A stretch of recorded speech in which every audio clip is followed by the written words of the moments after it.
Himalayan art can be quite complex because of the subjects, and mostly complex because of the iconography.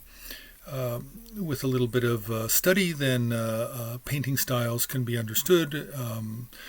Painting styles are really dependent on region and chronology, so it's really dating and where you are.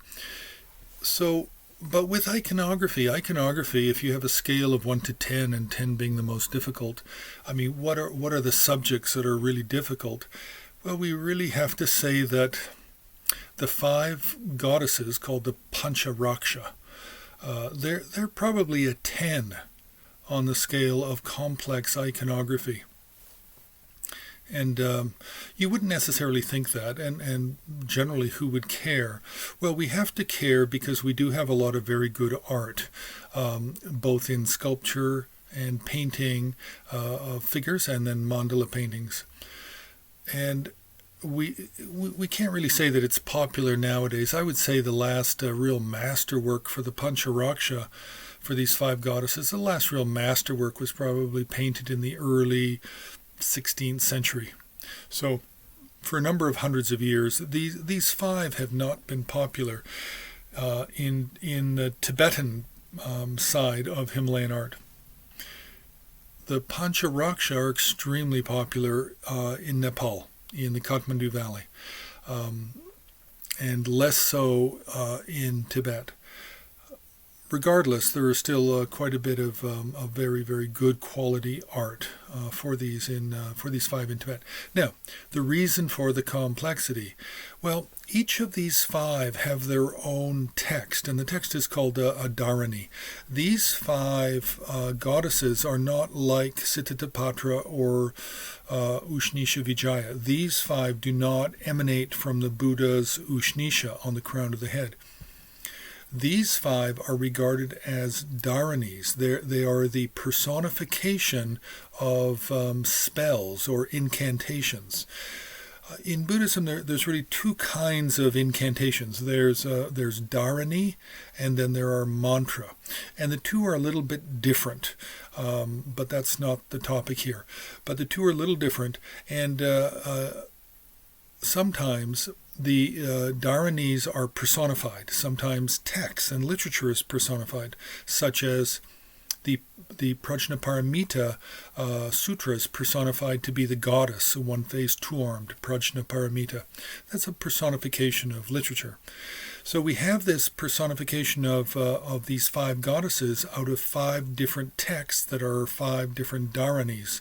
And these dharanis are for, a lot of this is for just worldly concerns. It's for curing snakebite, stopping heavy rain, stopping drought and bringing the rain, preventing natural disasters of all types, just general happiness, averting pestilence and epidemics, helping with childbirth, helping to become pregnant. Just all kinds of worldly concerns are contained or are under the umbrella of the function, the practices, the duties of these 5 goddesses. Who are these goddesses? They are, the main one is Maha Pratisara. The second is Sahasrapramardini. The third is Mahamayuri. Mahamayuri is the peacock goddess, and she's very famous on her own, really in China and Japan. She's quite popular. Then we have Sitavati, and then we have Mantramanudharani. So we have these 5 goddesses, which are called the Pancha Raksha, the 5 protector goddesses, or the 5 protectresses. And there are many, many, many different avenues how these practices came to the Himalayas from India. It's really the difficulty for understanding the Pancha Raksha is because of the number of avenues of travel into Tibet and the Himalayas, and the number of different teachers and different traditions, because the deities do not always look the same based on the same tradition, but from different lineages.